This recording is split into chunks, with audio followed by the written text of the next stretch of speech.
திரும்பும் திசையெல்லாம் விஷப்பாம்புகள். ஒரு வாரத்தில் 6 பேர் மரணம். 3 நாட்களில் 60 பேர் பாம்பு கடியால் பாதிப்பு. உயிர் பயத்தில் வீட்டுக்குள் நடுங்கி கிடக்கும் கேரள மக்கள்.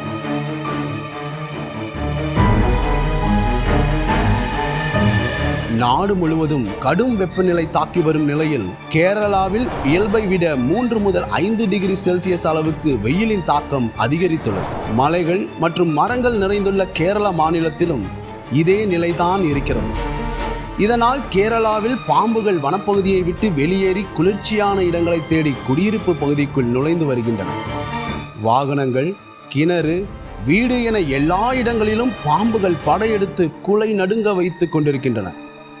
எங்கு திரும்பினாலும் பாம்புகள் படையெடுத்து கொண்டிருப்பதை காட்டும் விதவிதமான ரீல்ஸ்களும் சமூக வலைதளங்களில் வலம் வருகின்றன.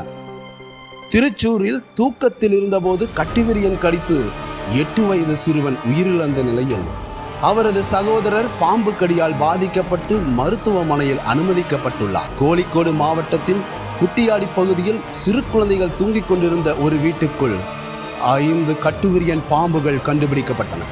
கேரளாவில் கடந்த ஒரு வாரத்தில் மட்டும் பாம்பு கடித்து 6 பேர் வரை உயிரிழந்துள்ளனர். 3 நாட்களில் 60 பேரை பாம்பு கடித்துள்ளது. பாம்பு கடி நிகழ்வுகள் அதிகரித்து வரும் நிலையில் விஷமுறிவு மருந்துகளை கையிருப்பில் வைத்திருக்குமாறு அனைத்து அரசு மருத்துவமனைகளுக்கு கேரள அரசு உத்தரவிட்டுள்ளது.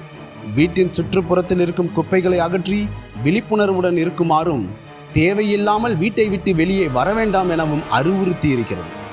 அத்துடன் பாம்பு கடித்தால் பாரம்பரிய கை வைத்தியம் செய்யக்கூடாது என்றும் உடனடியாக 108 ஆம்புலன்ஸை தொடர்பு கொள்ள வேண்டும் என்றும் கேட்டுக்கொள்ளப்பட்டுள்ளது.